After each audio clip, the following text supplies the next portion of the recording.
Hello, my name is Andrew and I'm an applications engineer here at DRD Technology.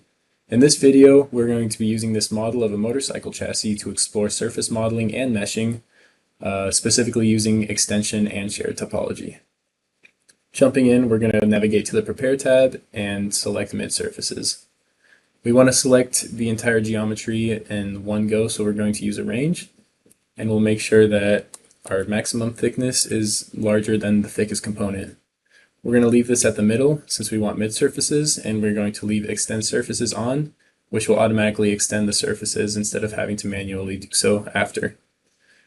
To select everything, we're just going to box select, and once we see that everything is highlighted, we'll go ahead and hit this check mark button.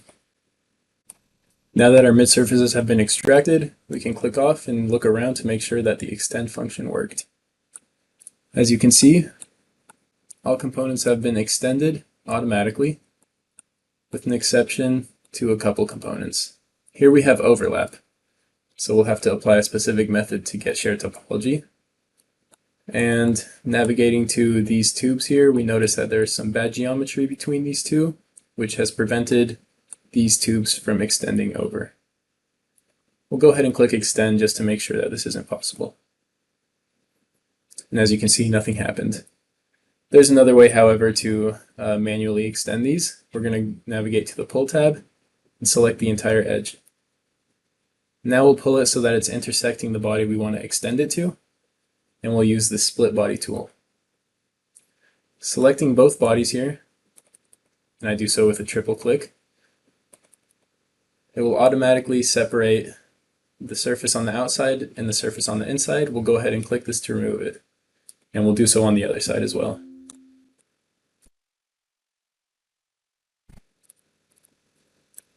Okay, now that we have our bad geometry extended, all that's left to do is to simplify this extension here just so that we don't have to use contacts and we can use shared topology instead. We'll use the pull tool and we'll go ahead and pull this edge, and we want to pull it up until the surface, which we can use this option right here. Just click on the surface.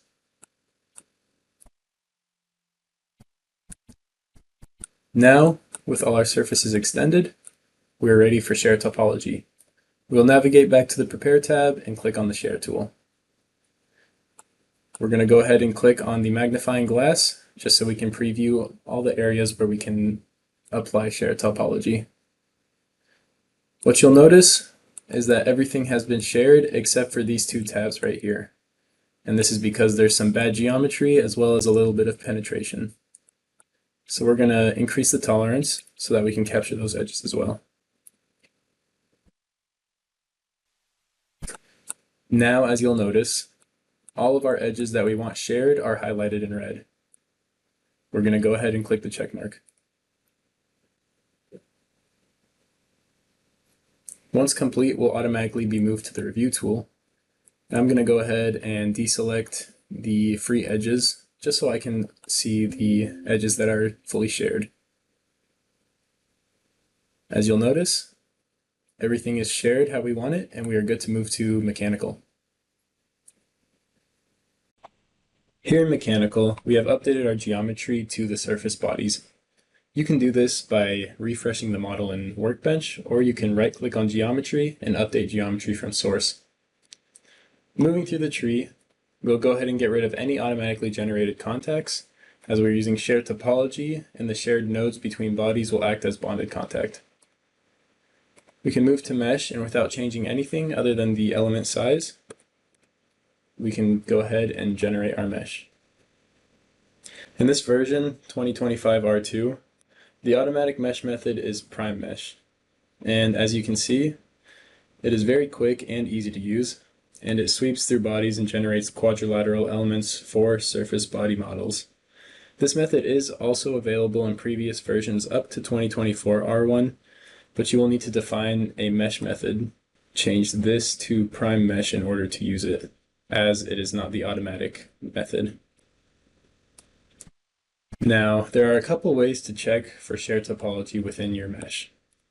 First, you can examine the connections between the bodies and see that they have shared nodes, which our model is showing that All connections are indeed shared. Another quicker method is to go to the Display tab and use this color option and set it to by body connection. This will display different colors. However, if it's highlighted in purple, that means there is a connection between both bodies. And as you can see, all of our areas of connection are highlighted. Overall, shell modeling using extensions and shared topology is very straightforward, especially for those who are familiar with CAD. It eliminates the need for defining contacts between bodies and saves a lot of time with the meshing process. That will conclude this video, and we will see you in the next one.